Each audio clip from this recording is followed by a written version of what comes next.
গোপীনাথের চরণে তুলসী পত্র দিয়েছে, ফুল দিয়েছে, পুজো হয়ে গেল। কই গো, তোমাদের মধ্যে সব থেকে যে গরিব আছো সে আগে এসো, তার চিকিৎসা আগে হবে। ডাক পড়ে গেছে ডাক্তারবাবু। আর যেই না বলেছে সব থেকে যে বড় লোক সে আগে আসছে, মানে সারা বাংলার নবাব হোসেন শাহ। আগে আগে কবিরাজ ঠাকুর, আমি সব থেকে বড় ভিখারি, দেখুন না আমার পকেটে পয়সা নেই। বেশ বেশ বেশ, পয়সা লাগবে না, এখানে এসো, বলো কি হয়েছে। আগে আমার না প্রচণ্ড পেটে ব্যথা, পেটে ব্যথা ভালো হচ্ছে না, কিছুতেই ভালো হচ্ছে না। আপনার খুব নাম শুনেছি, আপনার কাছে যে আসে সে নাকি ভালো হয়ে যায়, তো আমাকে একটু সুস্থ করে দেবেন। বেশ, বেশি কথা না বলে ওই জামাটা খুলে মাটির বারান্দায় শুয়ে পড়ো তো। আর যেই না বলেছে জামা খুলে মাটির বারান্দায় শুতে, মনে মনে ভাবছি বলে কি সারা বাংলার নবাব আমি, বলতে পারছে না, মনে মনে ভাবছি আমার একটা ইশারায় জগৎবাসী ওঠে আর বসে। হ্যাঁ, সারা বাংলার নবাব আমি, আর আমাকে বলে কিনা মাটির বারান্দায় শুতে। রোগ যদি না ভালো হয় তাহলে ওর একদিন কি আর আমার একদিন কি। আগে দেখি কি বলে। হ্যাঁ, এত বড় বড় কথা, বেশ তাই হবে। জামা খুলে যেই না মাটির বারান্দায় গড়াগড়ি দিয়েছে, ওমা শুতে না শুতেই অর্ধেকটা ব্যথা কমে গেল। কবিরাজ ঠাকুর, ও কবিরাজ ঠাকুর, কি হলো? আপনারই মাটির বারান্দাতে ওষুধ দেওয়া আছে নাকি গো? কেন না, শুতে না শুতে আমার অর্ধেকটা পেটে ব্যথা ভালো হয়ে গেল।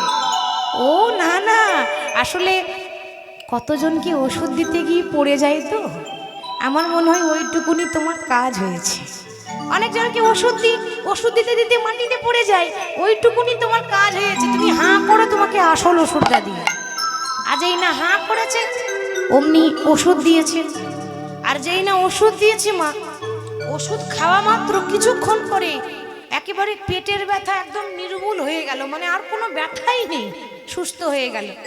মনে মনে চিন্তা করছে, এত বড় কবিরাজ তুমি, এত বড় কবিরাজ তুমি, আর এই পাড়া গ্রামে পড়ে আছো। শোনো, তৈরি হয়ে নাও, কাল সকালে তুমি আমার দেশে যাবে। যেই না এমন কথা বলেছে, মুকুন্দ সরকার বলছে, কে হে আপনি, এত বড় বড় কথা বলছেন? একটু আগে আপনার পেটে ব্যথা করছিল, আমি ওষুধ দিলাম, এখন বলছেন সকালে আমার সঙ্গে যাবে, বুঝলাম না তো। ও, তুমি তোমাকে চেনো না, পরিচয়টা তো দিতে পারিনি, তাহলে জানবে কি করে? শুনে রাখো, যার অন্নে প্রতিপালিত হচ্ছ, যার জায়গায় বাড়ি করে বাস করছো, সেই দেশেরই মন্ত্রী আমি, সারা বাংলার নবাব হোসেন শাহ। আপনি মন্ত্রী হয়ে আমার বাড়িতে, হ্যাঁ কি করব বলো? আমার হয়েছে রোগ, আর তোমার আবার নিয়ম, তুমি নাকি কোনো রাজা জমিদারের চিকিৎসা করো না, ওই জন্য আমাকে ভিখারি সেজে আসতে হলো। তা শোনো, আমি চাই এত বড় কবিরাজ এখানে যেন পড়ে না থাকে, সেখানে গেলে আরো আরো মানুষের চিকিৎসা করতে পারবে। তৈরি হই নাও, কাল সকালেই আমার সঙ্গে যাবে। হ্যাঁ গো, তাহলে দেশের মন্ত্রী যদি কোনো আদেশ দেয়, আপনি তার উপর কিছু বলতে পারবেন? কিছু করার নেই, আদেশ দিয়েছে, তার সঙ্গে যেতে হবে, আমাকে নিয়ে যাবে। সারা রাত আর ঘুম আসছে না মুকুন্দ সরকারের, বসে বসে চিন্তা করছে, প্রভু গো, তুমি আমাকে বলেছিলে যে বাড়িতে গিয়ে গরিব মানুষের চিকিৎসা করো, কিন্তু তা হলো না, উল্টো হয়ে গেল। কেন না, আমাকে দেশের মন্ত্রী সঙ্গে করে নিয়ে যেতে চাই। আমি যদি ওইখানে চলে যাই, তো এই পাড়া গ্রামের যত গরিব মানুষ আছে, চিকিৎসা না পেয়ে যারা মারা যায়, তাদের কি হবে? আমি তো মানুষের সেবা করতে চাই, সেবাই পরম ধর্ম। ভগবান তখন স্বপ্ন দিচ্ছে, মহাপ্রভু স্বপ্ন দিয়ে বলছে, কবিরাজ তুমি যাও, কারণ একটা কবিরাজ, একটা ডাক্তারের কর্তব্য হচ্ছে সবাইকে সমান চোখে দেখা, ঠিক তো? রাস্তার ভিখারির যেমন চিকিৎসা হবে, রাজা জমিদারেরও চিকিৎসা হবে। ফিরে যাও, তুমি সেখানে যাও, দেখবে ভগবানের কৃপা হলে একদিন ঠিক তুমি ফিরে আসবে। তাই তুমি ফিরে যাও। তাই মহাপ্রভু আদেশ দিয়েছে, সকালবেলায় ঘুম থেকে উঠে নবাবের সঙ্গে যাব বলে প্রস্তুত।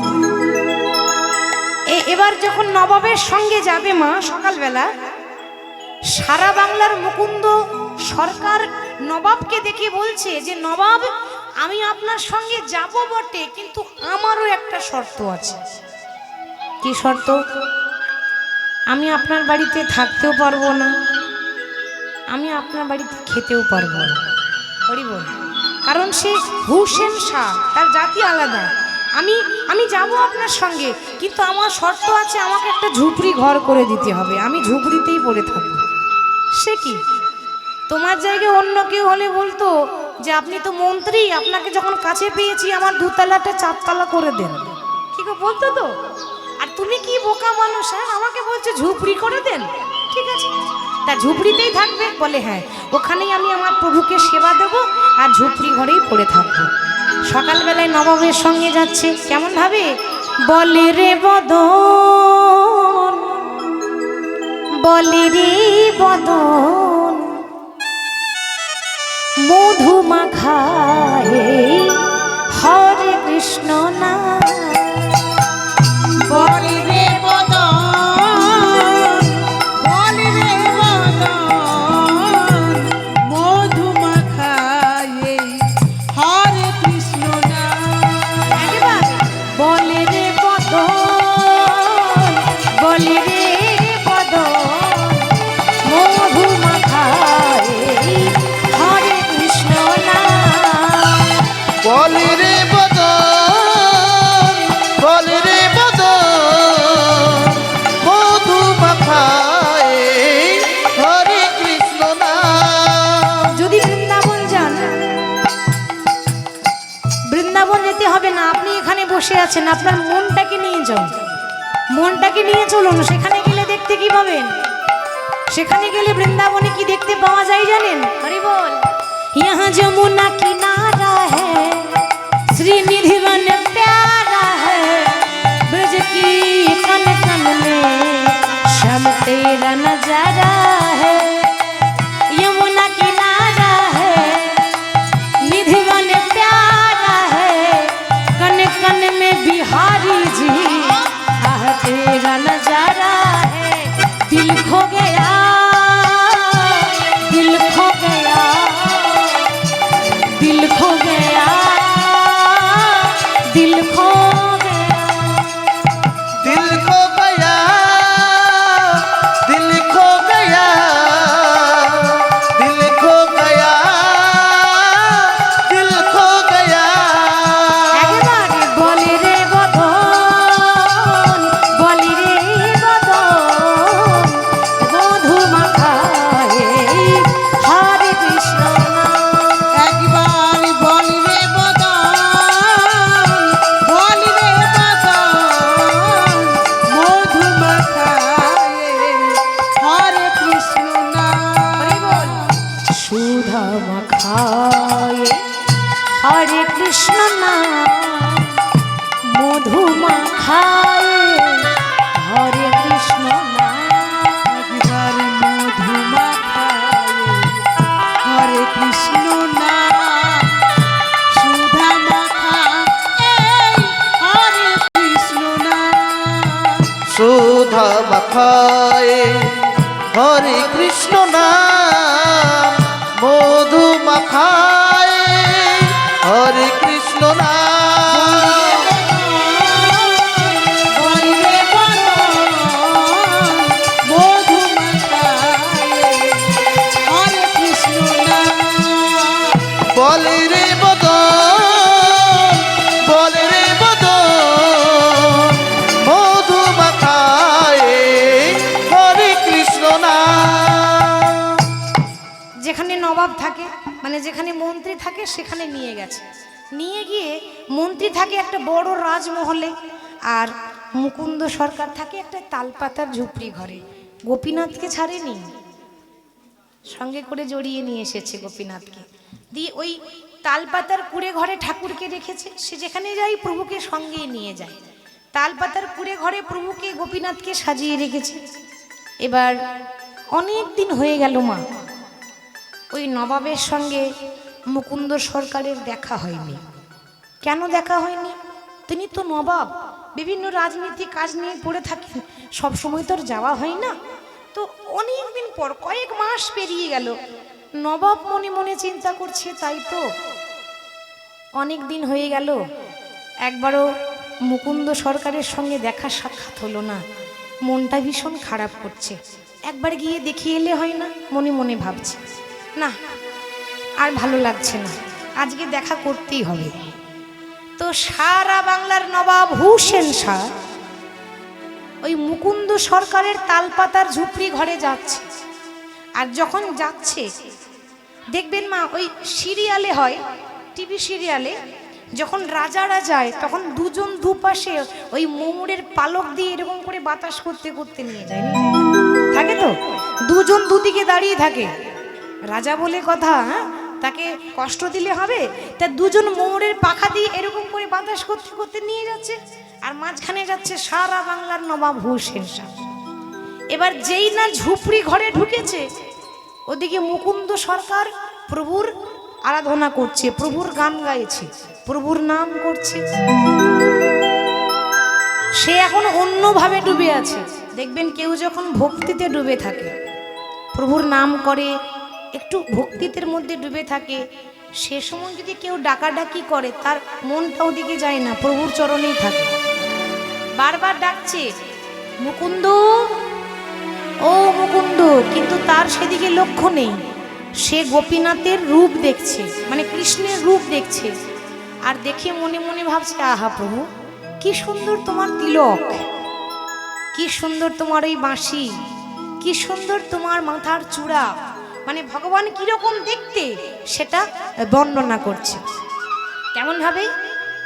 আমার আমার কানু সে বিনোদ রাই গো, কানু সে বিনোদ রাই গো, আমার কানু সে বিনোদ রাই গো, কানু সে বিনোদ রাই।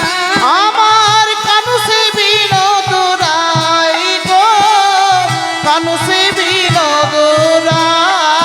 আমার কানু সে বিনোদ রাই গো, কানু সে বিনোদ রাই। আমার কানু সে বিনোদ রাই গো, কানু সে বিনোদ রাই। দেখো দেখো কি সুন্দর আমার প্রভু দেখতে। সে কিন্তু দেখেনি পেছনে নবাবকে, সে এখন গান গাইছে, ঠাকুরকে দেখছে। আহা কি সুন্দর তোমার চূড়া, তার বিনোদ, আহা বিনোদ চিকুরে, বিনোদ বড়িহা, বিনোদ বিনোদ বাই গো। তার বিনোদ চিকুরে, বিনোদ বরিহা, বিনোদ বিনোদ পায়। বিনোদ চিকুরে, বিনোদ বলিহার, বিনোদ বিনোদ বিনোদ মানে, বিনোদ মানে সুন্দর, বিনোদ কথার মানে সুন্দর। বলছে বিনোদ চিকুরে, চিকুরে মানে মাথার কেশ। ভগবান শ্রীকৃষ্ণের কেশ কি সুন্দর, কোচকানো কোচকানো, হ্যাঁ, এত সুন্দর কেশ, তারপর আবার মোহরের পাখা, আর যত বাতাস দিচ্ছে মা ততই মোহরের পাখা কি সুন্দর দুলছে, সেটাকে পদাবলিতে বর্ণনা করছে। দেখো দেখো, তার বিনোদ চিকুরে, বিনোদ বরিহা, বিনোদ বিনোদ গাই গো। তার বিনোদ চিকুরে, বিনোদ বরিহা, বিনোদ বিনোদ পাই গো। তার বিনোদ কপালে, বিনোদ তিলক, তার বিনোদ কপালে, বিনোদ তিলক, বিনোদ কপালে, বিনোদ তিলক, বিনোদ কপালে, বিনোদ তিলক। বিনোদ কপাল মানে সুন্দর কপালে সুন্দর তিলক। কৃষ্ণের তিলক দেখে কি মনে হচ্ছে জানো?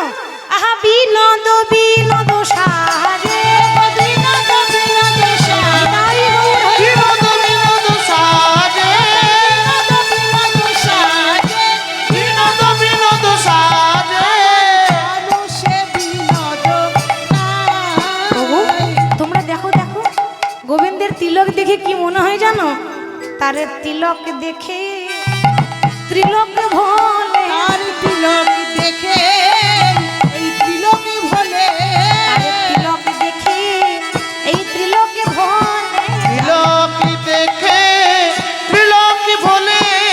আমার শ্রী গোবিন্দের কপালের তিলক, তার তিলক দেখে ত্রিলোক ভোলে। আমার শ্রী গোবিন্দের কপালে তিলক, তার তিলক দেখে তিলক ভোলে।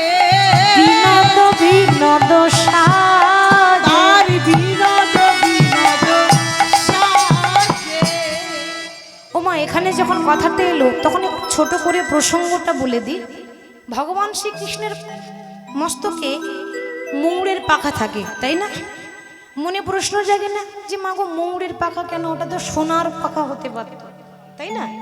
ভগবানের মস্তকে সোনার মুকুট থাকতে পারত, সোনার মুকুট থাকে না, একটা শুধুমাত্র একটা সাধারণ মুকুট, তার সঙ্গে আবার ময়ূরের পাখা কেন? এর একটা ঘটনা আছে, একদিনের ঘটনা। রাধারানীর এক সখী ছিল যার নাম ছিল বিরজা। তো বৈকুণ্ঠে, বৃন্দাবনে নয়, বৈকুণ্ঠে গোলকে স্বর্গে ওই বিরজার খুব ইচ্ছা একদিনের জন্য যদি কৃষ্ণকে পেতাম তাহলে আমার প্রভুর চরণ দুটো একটু সেবা করতাম। আচ্ছা, কে না চায়? আপনারাও চান, আমরাও চাই যে প্রভু যদি একদিনের জন্য পাওয়া যায় তাহলে যেমন পারবো প্রভুকে আমার সেবা দেব।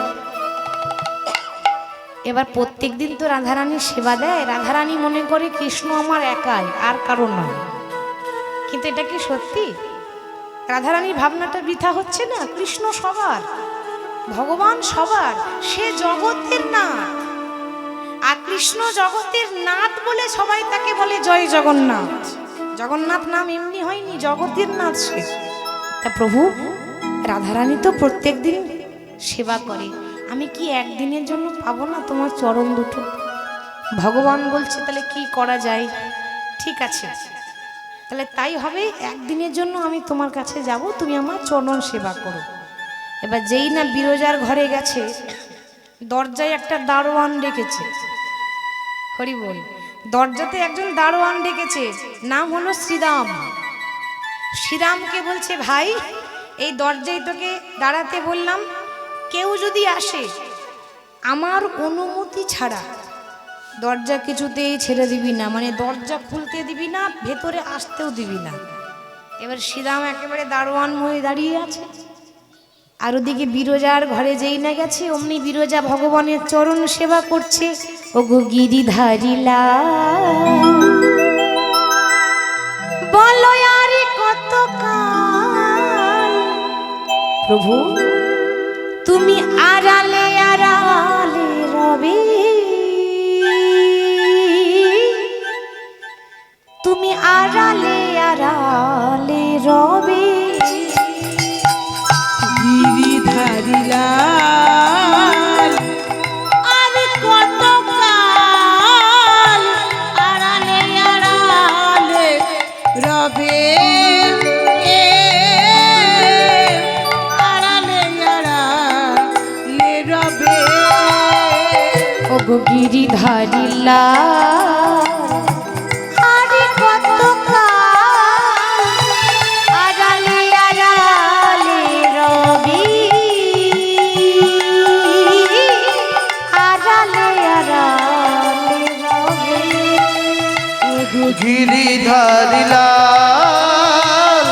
আর কত কাল আড়ালে আড়ালে রবে, আড়ালে আড়ালে রবে। নয়নের জল বহে অবিরত, নয়নের জল বহে অবিরত, নয়নের জল বহে অবিরত। নয়নের জল বহে অবিরত।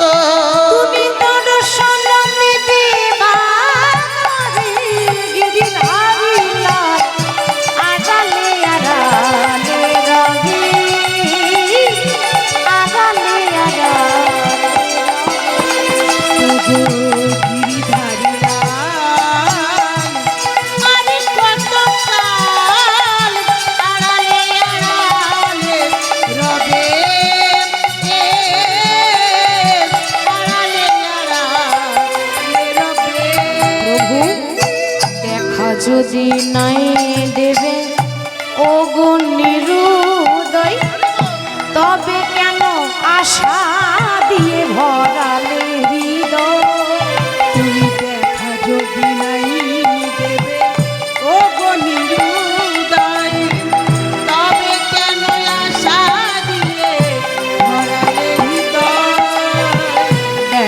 যদি নয় দেবে অগণের উদয়, তবে কেন আশা দিয়ে ভরালে হৃদয়? আর দেখা যদি নাই দেবে ওগো নিরুদয়, তবে কেন আশা দিয়ে ভরালে হৃদয়? আকুল আমার মনের ব্যথা, আকুল আমার পরম ব্যথা, প্রভু আকুল আমার মরম ব্যথা, আকুল আমার মরম ব্যথা, দর্শন দিবে বা কবে গিরিধারী লাল, আড়ালে আড়ালে রবে, আড়ালে আড়ালে রবে।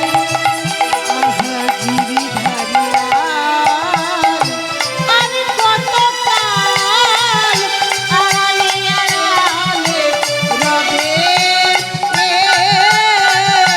আড়ালে আড়া, আড়ালে আড়া, আড়ালে আড়ালে রবে। বিরজা বলছি, প্রভু আর কতদিন আড়ালে আড়ালে থাকবে? হ্যাঁ? বহু ভাগ্যের ফলে তোমার চরণ পেয়েছি, আমায় চরণ ছাড়া করো না মাধব। লক্ষ্য করুন, বিরজা যখনই ভেতরে প্রভুর চরণ দুটো সেবা করছে, ওমা কি করে খবর চলে গেল রাধারানীর কানে? কি করে খবর চলে গেল রাধারানীর কানে? রাধারানী শুনতে পেল যে আমার কৃষ্ণের চরণ নাকি অন্যজন সেবা করছে। আর জেনে রাধারানী খবর পেয়েছে, মা অমনি রাগ হয়ে গেছে, ভাবছে আমার কৃষ্ণ আমার একাই বটে, আমি অন্য কাউকে দেব না। সে বুঝতে পারছে না যে তার মতো সবাই ভক্ত, আর প্রত্যেকটা ভক্তই চাই ভগবানকে পেতে। তো রাধারানী তাড়াতাড়ি ছুটে গিয়ে দরজায় গিয়ে দেখছে দারোয়ান দাঁড়িয়ে আছে। শ্রীরাম, আমি তোকে আদেশ করছি দরজাটা ছেড়ে দে। শ্রীরাম বলে, রাধে আমাকে ক্ষমা করে দিও, ওই কৃষ্ণের অনুমতি ছাড়া আমি দরজা ছেড়ে দিতে পারবো না, দরজা খুলতেই পারবো না। তবে রে, আমি তোকে অভিশাপ করলাম, তুই যে দরজা খুললি না, আমার সঙ্গে এরকম দুর্ব্যবহার করলি, তোর যেন অসুর কুলে জন্মগ্রহণ হয়, অসুর কুলে জন্ম হবে। আর হয়েছিল, ওই শ্রীরামের অসুর কুলে জন্ম হয়েছিল, নাম ছিল শঙ্খচূড় দৈত্য। মায়েরা, আমরা বাড়িতে যে তুলসী তলায় জল ঢালেন তো, প্রত্যেকটা মায়েরা যখন বাড়িতে তুলসী তলায় জল ঢালে, ওই তুলসীর স্বামীর নাম হলো শঙ্খচূড় দৈত্য। সে ছিল একটা অসুর, আর এই শঙ্খচূড় দৈত্য হলো ওই শ্রীরাম, যে দারোয়ান হয়ে দাঁড়িয়েছিল। রাধারানী অভিশাপ দিয়েছিল যে তুই অসুর হবি, অসুর কুলে জন্ম নিবি। শ্রীরাম তখন বলছে, রাধে গো, ছোটদের কাজ হচ্ছে ভুল করা, বড়দের কাজ হচ্ছে ক্ষমা করা। আমি কৃষ্ণের অনুমতি ছাড়া দরজা খুলতে পারলাম না, কারণ ভগবান আদেশ করেছিল, ওই জন্য আমি আদেশ পালন করছি, এতে আমার তো দোষ নেই। তুমি আমাকে বিনা দোষে যখন অভিশাপ করলে, তোমার হৃদয়ে যখন কোনো মায়া মমতা নেই, আমি তোমায় অভিশাপ দিলাম। আমি যদি সত্যি সত্যি কৃষ্ণ ভক্ত হই, তাহলে ভক্ত হয়ে তোমাকে রাধারানীকে অভিশাপ দিলাম, রাধারানীকে কেউ কোনোদিন মা বলে ডাকবে না। আচ্ছা, তাহলে কেউ রাধারানীকে মা বলে ডাকে? রাধা মা বলে, সব বলে রাধারানী। রাধারানী কোনোদিনও মা হতে পারেনি, কেউ মা বলে ডাকে না, ওটা শ্রীরামের অভিশাপ। শুধু তাই নয়, আজকে অন্য ভক্ত সেবা করছি আর তুমি সেটা খারাপ ভাবে নিয়েছো, সন্দেহ করছো, কিছুক্ষণ একটু ধৈর্য রাখতে পারলে না? শোনো, কিছুক্ষণ যখন ধৈর্য ধরতে পারলে না, আমি তোমাকে এই অভিশাপ দিলাম যে একদিন নয়, দুদিন নয়, ভগবান কৃষ্ণ তোমাকে 100 বছরের জন্য বৃন্দাবনে ছেড়ে মথুরাতে চলে যাবে। নিতাই গৌর হরি। ওই জন্য ভগবান কৃষ্ণ মথুরা গিয়েছিলেন রাধারানীকে ছেড়ে। এরপর যেই না ভেতরে প্রবেশ করেছে রাধারানী, ভগবান কৃষ্ণ মনে মনে ভাবছে, সর্বনাশ, আমার রাধারানী বুঝতে পেরে গেছে, তাহলে এবার কি হবে? ভগবান কৃষ্ণ তখন বিরজাকে বলছে, বিরজা তুমি এক কাজ করো, তুমি জল হয়ে দরজার ফাঁক দিয়ে প্রবাহিত হয়ে যাও, জল যেমন চলে যায় সেরকম তুমি চলে যাও, আর আমি সেই জলে সাপ হয়ে ভাসতে ভাসতে চলে যাব, আমার রাধারানী বুঝতে পারবে। বিরজা জল হয়ে গেল, ভগবান কৃষ্ণ ওই জলে সাপ হয়ে এরকম করে ভাসতে ভাসতে যাচ্ছে। রাধারানী বলছে, ও আমার কাছে চালাকি হচ্ছে। কৃষ্ণ তুমি আর তো বড়, তোমার থেকে আমি আর বেশি চালাক। ওই সাপকে একজন দেখতে পারে না, সে কে জানেন? ময়ূর। ময়ূর যদি সাপকে দেখতে পায় একেবারে সঙ্গে সঙ্গে গ্রাস করার চেষ্টা করে। ভগবান কৃষ্ণ যেই না সাপ হয়েছে, অমনি রাধারানী দেখতে দেখতে ময়ূর হয়ে গেল। তখন ময়ূর হয়ে যখন বারবার ভগবান কৃষ্ণকে আঘাত দিচ্ছে, তখন ভগবান বলেছিল, রাধে তুমি যে ময়ূরের রূপ নিয়েছো, আজ থেকে আমি আশীর্বাদ করলাম আমার মস্তকে ময়ূরের পাখা শোভা পাবে, নিতাই গৌর হরি। এবার যেই না ওই গোপীনাথের সেবা করছে, পেছন থেকে নবাব এসে বলছে, মুকুন্দ। যেই না মুকুন্দ বলে ডেকেছে, অমনি পিছন ফেলে দেখছে সারা বাংলার নবাব হুসেন শাহ এসেছে। এবার দুজন ময়ূরের পাখা নিয়ে দাঁড়িয়ে আছে, বাতাস করছে। যতগুলো ময়ূরের পাখা ততগুলো কৃষ্ণ মূর্তি দেখে, হে কৃষ্ণ করুণা সিন্ধু দীনবন্ধু জগৎপতে গোপেশ গোপিকা কান্ত রাধাকান্ত নমস্তু। রাধাকান্ত নমস্তুতে।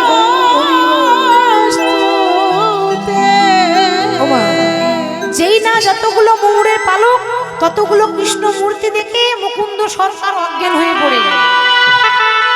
অজ্ঞান হয়ে গেল। অমনি সারা বাংলার নবাব বলছে, এই কে আছিস? আস্তে আস্তে একটু স্থির হয়ে যান, ওর মুখে চোখে জল দে, ও আমাকে দেখে অজ্ঞান হয়ে গেল কেন? যেই না মুখে চোখে জল দিয়েছে, অমনি বাবা মুকুন্দ সরকারের জ্ঞান ফিরেছে। সারা বাংলার নবাব বলছে, সে কি গো, তা তুমি আমাকে দেখে অজ্ঞান হয়ে গেলে কেন? যেই না বলেছে অজ্ঞান হলে কেন, অমনি মুকুন্দ সরকার বলছে, নবাব আসলে কি জানেন তো, সারা বাংলা চিকিৎসা করি বটে, কিন্তু আমার একটা রোগ আছে। কি রোগ না, আমার একটা মির্গি রোগ আছে। বলছে, আস্তে, তোমার যদি মির্গি রোগী হবে তাহলে তুমি অজ্ঞান হয়ে গেলে কেন? আর অজ্ঞান হয়ে যাওয়ার সময় কৃষ্ণ কৃষ্ণ বলে অজ্ঞান হলে কেন? ভুল করেছি আমি তোমাকে এখানে নিয়ে এসে, তোমার যেখানে বাড়ি তুমি সেখানে ফিরে যাও। তোমাকে জোর জবরদস্তি করে এখানে রাখাটা আমার ভুল হয়েছে।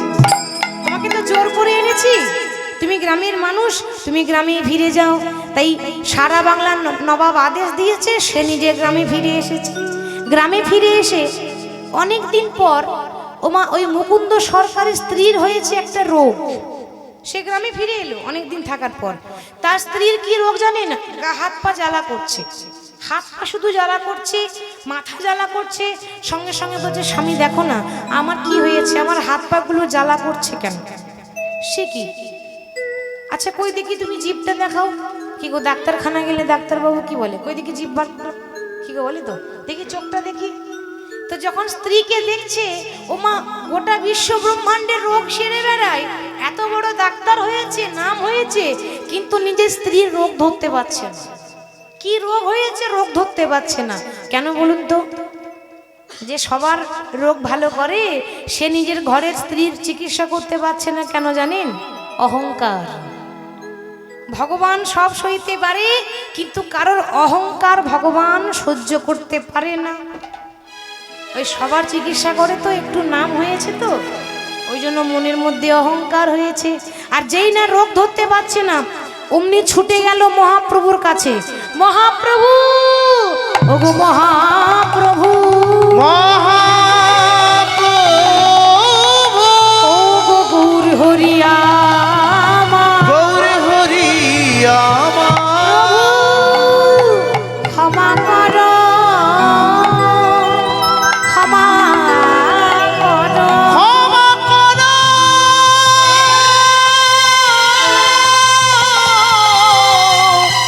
ওই গৌর হরি,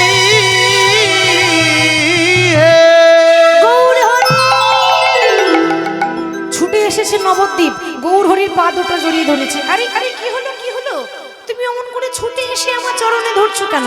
প্রভু, প্রভু আমি বিপদে পড়েছি। কি বিপদ? আমি সবার চিকিৎসা করে বেড়াই, এত নাম আমার, আর আমি আমার স্ত্রীর রোগ ধরতে পারছি না কেন? মুকুন্দ, যা ভেবেছিলাম তাই হয়েছে। ওই সবার চিকিৎসা করে বেড়াচ্ছ তো, তাই তোমার একটু অহংকার হয়েছে। আর তোমার অহংকারের জন্য তুমি তোমার স্ত্রীর রোগ ধরতে পারছো না। শোনো, আমি ওষুধ দিচ্ছি। মহাপ্রভু একটা চিবানো পান দিয়েছে, মানে একটা পান অর্ধেকটা চিবিয়েছে দিয়ে হাতে দিয়েছে, এটা হলো ওষুধ। তোমার স্ত্রীকে খাইয়ে দেখবে, দেখবে রোগ ভালো হয়ে যাবে। ছুটে এসে নিজের স্ত্রীকে চিবানো পান খাইয়েছে, আর যেই না চিবানো পান দিয়েছে রোগ ভালো হয়ে গেল। আর রোগ ভালো হতে না হতে কিছুদিন পর একটা ভালো লক্ষণ দেখা গেল। কি বলুন তো? হ্যাঁ, কি আর হতে পারে? একটা নারী জাতির কাছে সব থেকে শুভ লক্ষণ, শুভ দিন না, মুকুন্দ সরকারের স্ত্রী হয়েছে গর্ভবতী।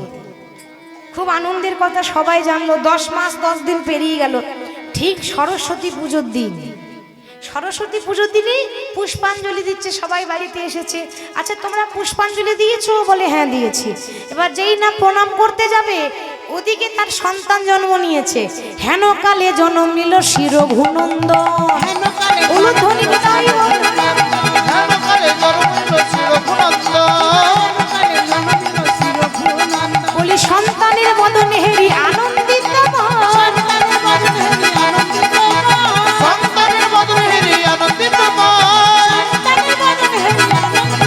বলে আশীর্বাদ করো মা, আশীর্বাদ করো মা, আশীর্বাদ করো মা, আশীর্বাদ করো মা। ওগো বাগে দেবী বিনা পানি আশীর্বাদ করো মা। বাগে দেবী বিনা পানি আশীর্বাদ করো মা। আস্তে আস্তে। ও মা সরস্বতী, আজকে সরস্বতী পুজোর দিনে ভক্তের জন্ম হয়েছে, তো তাই মায়ের চরণে প্রণাম জানিয়ে বলছে, মা আস্তে একটু, এতক্ষণ তো কষ্ট করেছেন, আর একটু করুন। কারণ যে কোনো লীলা সম্পূর্ণ না করলে অপরাধ হয়, আর একটুখানি হয়ে গেলে লীলাটা হয়ে যাবে। একটু কষ্ট করুন। হরি বল। এবার হয়েছে কি,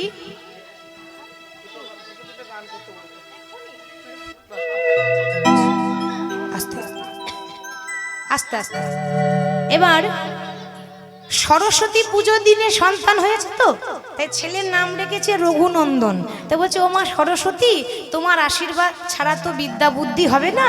তাই বলছে, মা গো, ও গো আশীর্বাদ করো মা, আশীর্বাদ করো মা, আশীর্বাদ করো মা। বাগে দেবী বিনা পানি আশীর্বাদ করো মা, বাগে দেবী বিনা পানি আশীর্বাদ করো মা।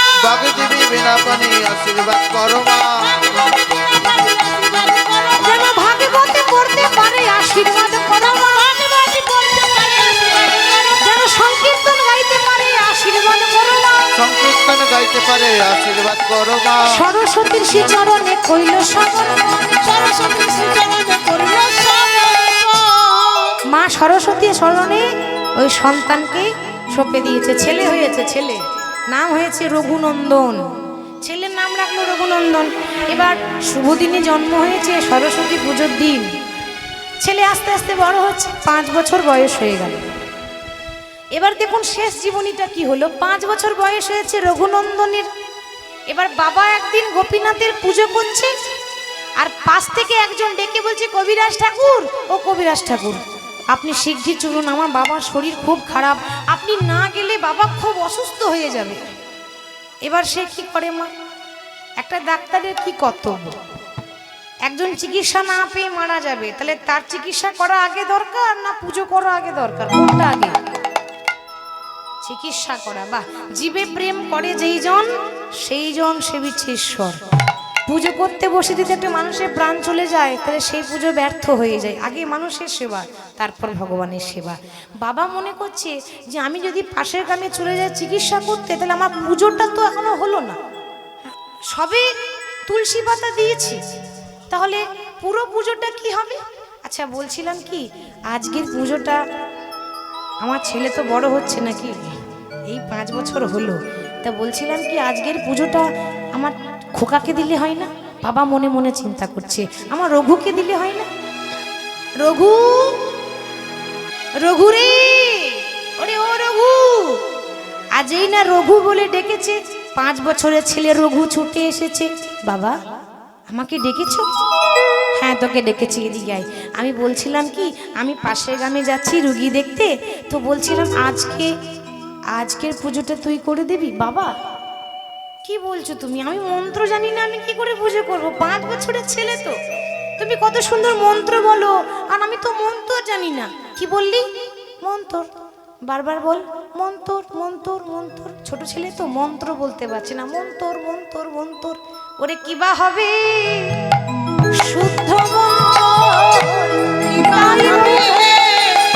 শুদ্ধ মন্ত্র বিবাহ হবে সূত্র মন্দ। ওরে থাকে যদি শুদ্ধ মন্ত্র, কিবা হবে ওরে শুদ্ধ মন্ত্র। করে থাকে যদি শুদ্ধ মন্ত্র কিবা হবে শুদ্ধ মন্ত্র।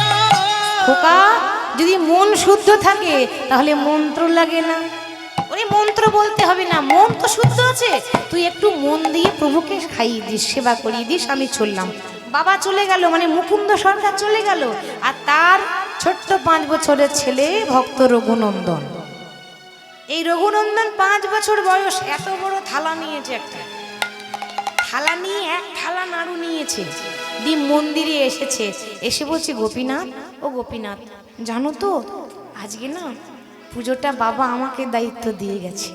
আমি তো পুজো করতে জানি না, আমার বাবা ওই পাশের গ্রামে চিকিৎসা করতে গেছে, ওই জন্য দায়িত্বটা আমাকে দিয়ে গেছে। তা বলছিলাম কি, দেখো না কতগুলো নাড়ু এনেছি, তুমি খাবে না? সেবা করে নাও। কি গো, খাও? ও, এবার বুঝতে পেরেছি। ও মায়েরা, বলি হাতে যদি কারো এত বড় বাঁশি থাকে, সে কি বাড়িতে খেতে পারে? দাঁড়াও, আমি বাঁশিটা নামিয়ে দিচ্ছি। মানে ছোট ছেলে তো, জ্ঞান নেই, কিন্তু ভক্তি দেখেছেন, ছুটে গিয়ে কৃষ্ণের হাতে থেকে বাঁশি নামিয়ে দিলাম। আচ্ছা এবার তুমি খাও, আর তো অসুবিধা নেই, তোমার হাত দুটো এবার ফাঁকা হয়ে গেল। ও, এবার বুঝতে পেরেছি। ও মায়া, মাথার ওপর যদি এত ভারী একটা চূড়া পড়ে থাকে, তো তার খেতে অসুবিধা হবে না। আমি নামিয়ে দিচ্ছি। ছুটে গিয়ে মাথার মুকুটটা নামিয়ে দিলাম। এবার তুমি খাও। এখনো খাবে না? ও, বুঝতে পেরেছি, দরজাটা খোলা আছে তো, তাই তুমি লজ্জা করছো। আমি দরজা লাগিয়ে দিচ্ছি। অনেকে তো সবার সামনে খেতে পারি না, দরজা লাগিয়ে খাই। আমি দরজা লাগিয়ে দিচ্ছি। ছুটে গিয়ে দরজা লাগিয়ে দিলাম। এবার তুমি খাও। এখনো তুমি খাবে না? এইবার বুঝেছি, আগে বলবে তো। আমার বাবা তোমাকে সাজাতে সাজাতে অর্ধেকটা সাজিয়ে চলে গেছে, তো ওই জন্য তুমি রাগ করেছো না। আমি এবার বুঝে নিয়েছি। তা আমি সাজাবো, তবে বাবার মতো তো পারবো না, আমি যেমন পারবো তেমন সাজাবো। তাই সাজাচ্ছে। আমি সাজাবো তোমারি মোহন সাজেতে, আশা ছিল বড় মনে মনে। আমি সাজাবো তোমারে মোহন সাজেতে, বড়ই আশা ছিল মনে মনে। সাজাবো তো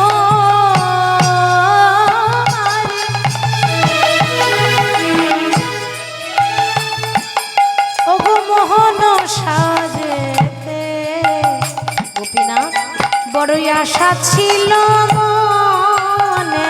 আমি সাজাবো তোমারে মোহন সাজেতে, আশা ছিল মনে মনে।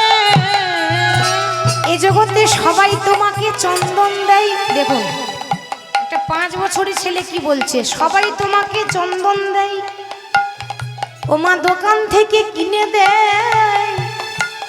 আজ আমি তোমায় চন্দন দেব, তবে দোকান থেকে কেনা নয়, দোকান থেকে কিনে দেব না। মিশাইয়া আমার ভক্তি চন্দনে,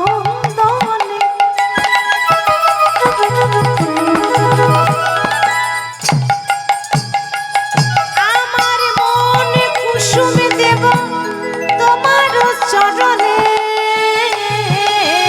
মিশাইয়া আমার ভক্তি চন্দনে,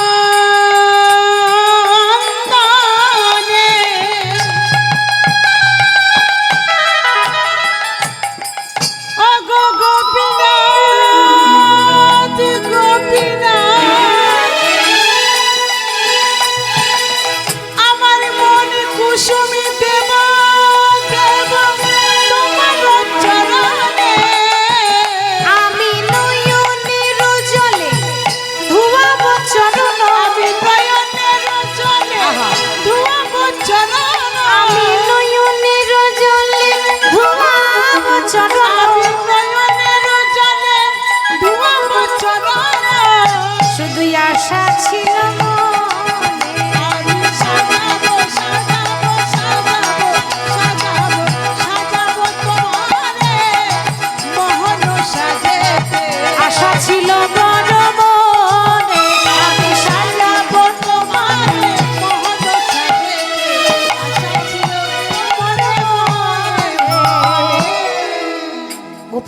সুন্দর করে সাজালাম, তবু তুমি আসবে না? বেশ, যদি তুমি না আসো, তোমার এই পাথরের মূর্তির চরণে মাথা ঠুকতে ঠুকতে আমি এইখানেই প্রাণ ত্যাগ করে দেব।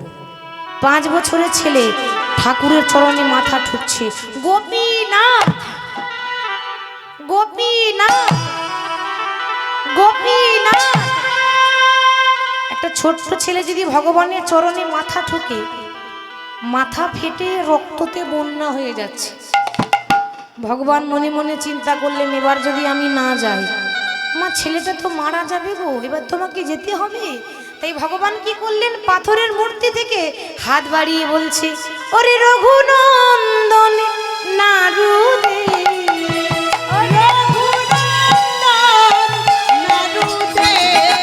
রঘুনন্দন নারদে,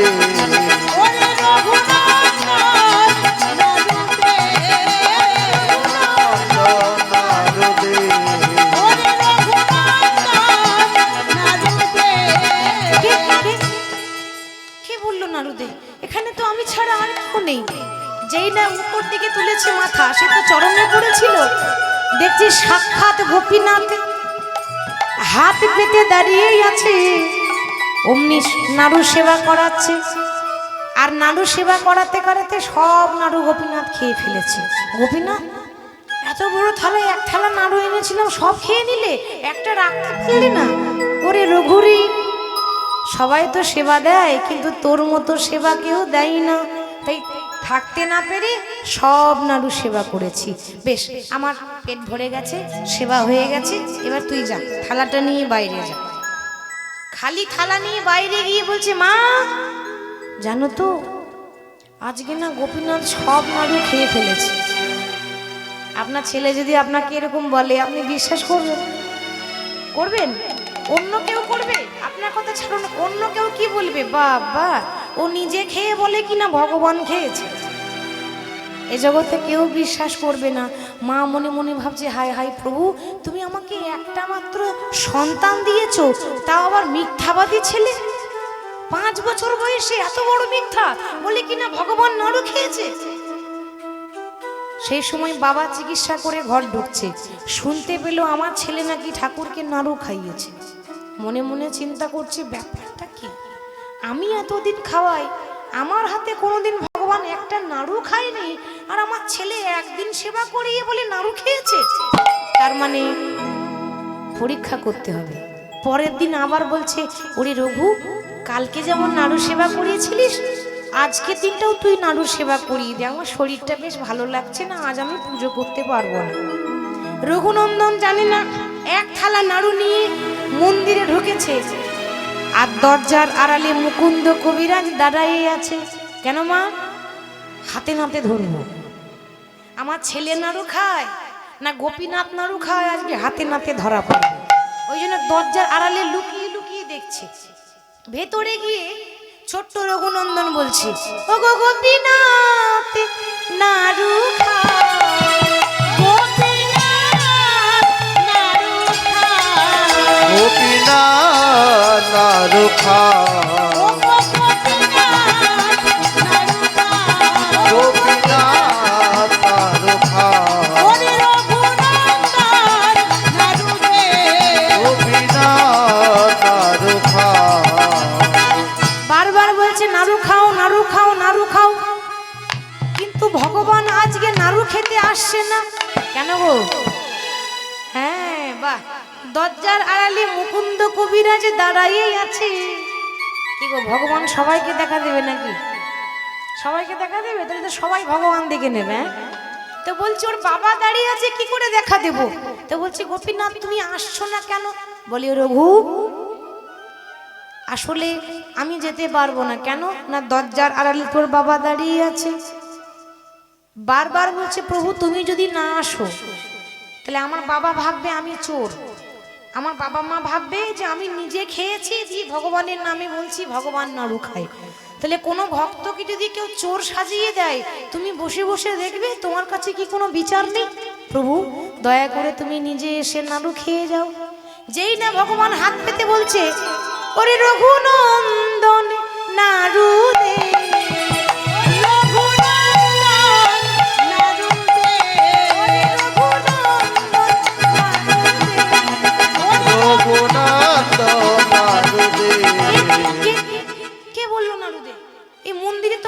ছাড়া আর কেউ নেই, শুনতে পাচ্ছে বাবা। তবে কি গোপীনাথ নাড়ু খাচ্ছে? দরজা খুলে দিয়ে ভেতরে গিয়ে দেখছে না, কেউ তো নেই, শুধু তার ছেলেই দাঁড়িয়ে আছে। কে বললো নাড়ু দে? বাবা দেখতে পাচ্ছ না, ওই তো নাড়ু খাচ্ছে দাঁড়িয়ে দাঁড়িয়ে, দেখতে পাচ্ছ না? বাবা কিন্তু দেখতে পাচ্ছে না। ভগবান তো সবাইকে দেখা দেয় না। রঘু বলছে, প্রভু গো, আমার বাবা তোমাকে দেখতে পাচ্ছে না কেন? গোপীনাথ বলছে, ওই রঘুনন্দন, তোর যে নয়ন হয়েছে, তোর বাবার এখনো পর্যন্ত সে নয়ন হয় নাই। নয়ন মানে আপনারা বলবেন চোখ, বলে না, চামড়া চোখে ভগবান দেখা যায় না। বলে প্রভু, আমার বাবা সারা জীবন লোকের ভালো করেছে, বিনামূল্যে চিকিৎসা করেছে, গরিব মানুষকে দেখেছে, প্রতিদিন তোমার পুজো করেছে, আমার বাবাকে দেখা দিচ্ছ না কেন? বলে তোর যে ভক্তিটা এসেছে, তোর বাবা সারা জীবন ধর্ম করলেও তোর বাবার সে ভক্তি আসেনি, ওই জন্য আমি তোর বাবাকে দেখা দিইনি, আজকে তোকে দেখা দিলাম। তো তুই তোর বাবার হাতে ধর, দেখবি তুই যখন স্পর্শ করবি তখন তোর বাবা আমাকে দেখতে পাবে। রঘুনন্দন বলছে, ও ঠিক আছে বাবা। ও বাবা, তুমি দেখতে পাচ্ছ না? ওই দেখো, ওই দেখো গোপীনাথ নাড়ু খাচ্ছে। সত্যি তো তাই, সাক্ষাৎ গোপীনাথ নাড়ু, অর্ধেকটা নাড়ু খেয়েছে আর অর্ধেকটা নাড়ু হাতে আছে। এখনো যদি পূর্ব বর্ধমান জেলা যান, শ্রীখণ্ড গ্রামে গিয়ে দেখতে পাবেন পাথরের গোপীনাথ মূর্তি, আর অর্ধেকটা নাড়ু আছে, অর্ধেকটা নাড়ু খেয়েছিল।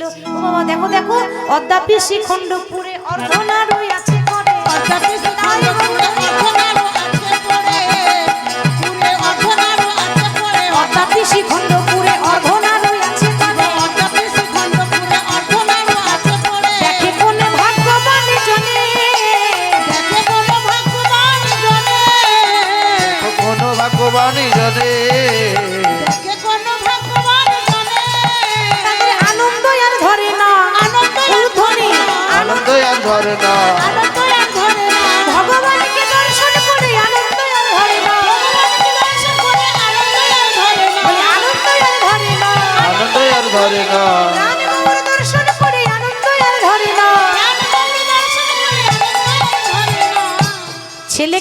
ছেলের হাত ধরেছে, অমনি বাবা দেখতে পাচ্ছে আমার গোপীনাথ বসে বসে নাড়ু খাচ্ছে। মনে মনে চিন্তা করছে, ওরে রঘু, সারা জীবন আমি খাওয়াতে পারলাম না, আর তুই আমার 5 বছরের ছেলে, তুই ঠাকুরকে সেবা করিয়ে দিলি। তাহলে ভগবান ভক্তি যার, ভগবান তার।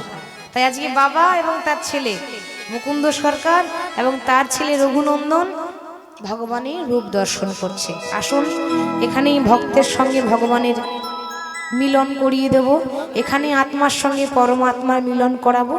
তাই সবাই একটু দাঁড়িয়ে যাবেন। আমরা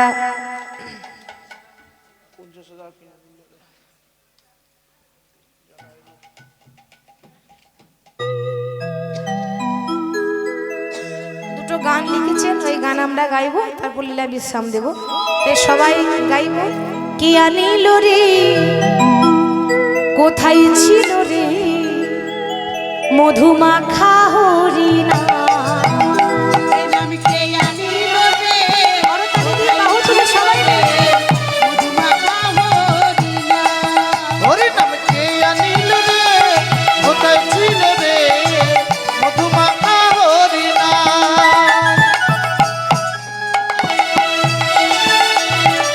মধুমাখা হরিণা।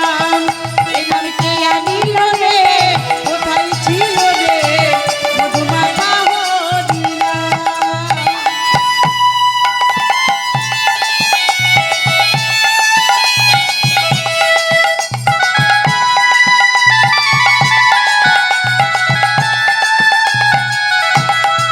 বাহু তুলে।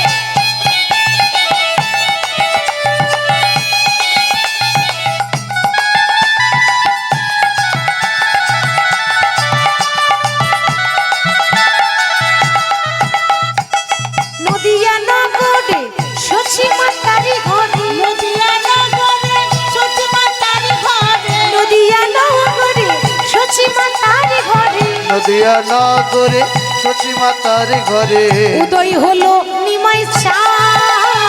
কে আনিল রে, বাহু তুলে সবাই মিলে কেমন মধুমাখা হরিণা। হরি নাম কে আনিল রে, কোথায়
কে আনিল রে কোথায় ছিল রে মধুমাখা হরিণা হরি নাম কে আনিল রে কোথায় ছিল রে সুধা মাখা কৃষ্ণ নাম ওই নাম কে আনিল রে কোথায় ছিল রে মধুমাখা হরিণা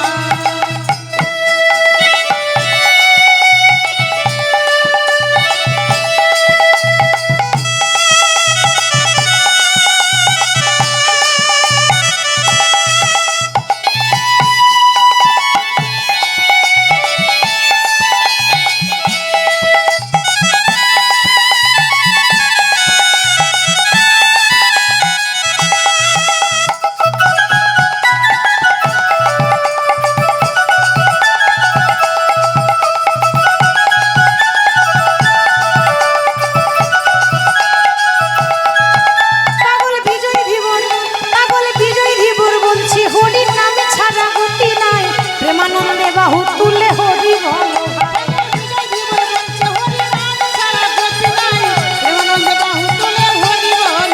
পাগল বিজয় ধীবর বলছি হরির নামে ছাড়া গতি নাই, প্রেমানন্দে বাহু তুলে হরি বল ভাই।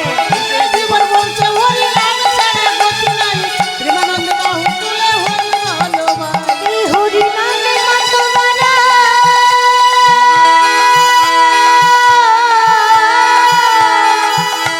এই হরি নামে মাতোয়ারা, এই নাম ব্রজধাম।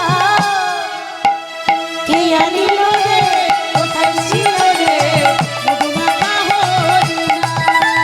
কে আনিল রে কোথায় ছিল রে সুধা মাখা কৃষ্ণ নাম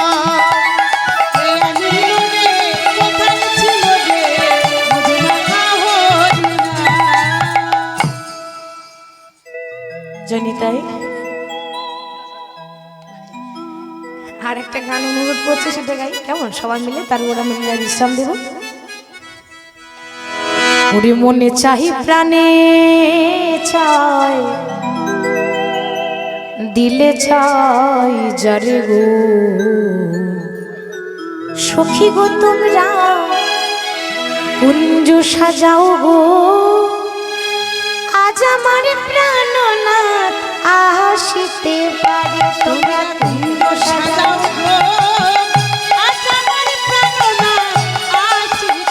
তোমরা কুঞ্জ সাজাও গো, আজ আমার প্রাণনাথ আসিতে পারে। তোমরা কুঞ্জ সাজাও গো আজ আমার প্রাণনাথ আসিতে পারে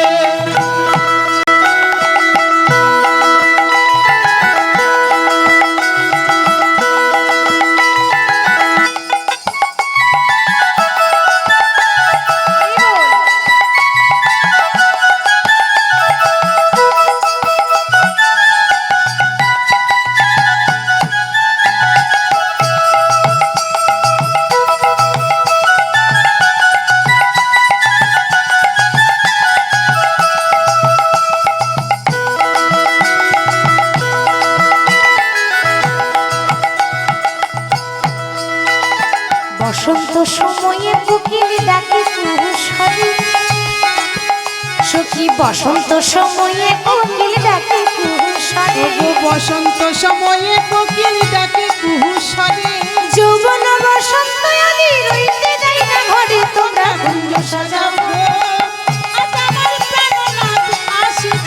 তোমরা কুঞ্জ সাজাও গো, আজ আমার প্রাণনাথ আসিতে পারে। তোমরা কুঞ্জ সাজাও গো আজ আমার প্রাণনাথ আসিতে পারে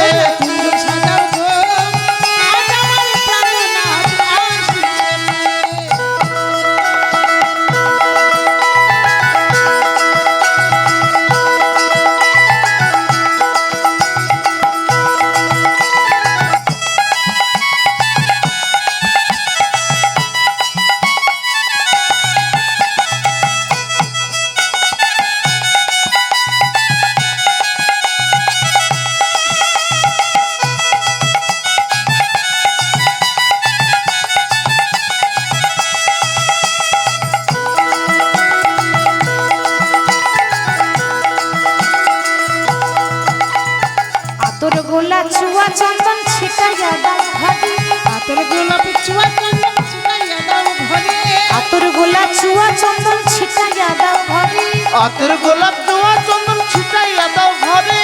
সাজাও গো ফুলের বিছানা পবিত্র অন্তরে। তোমরা কুঞ্জ সাজাও গো, আজ আমার প্রাণনাথ আসিতে পারে। তোমরা কুঞ্জ সাজাও গো, আজ আমার প্রাণনাথ আসিতে পারে। কুঞ্জ সাজাও গো, আজ আমার প্রাণনাথ আসিতে পারে। ভক্ত আর ভগবানের মিলন হইল, মিলন হইল, ভক্তগণ চাঁদ বদনে হরি হরি বল হরি বল। হরি বল, হরি বল, হরি বল। জয় রাধে জয় রাধে জয় রাধে জয় রাধে। জয় রাধে, জয় রাধে, জয় রাধে।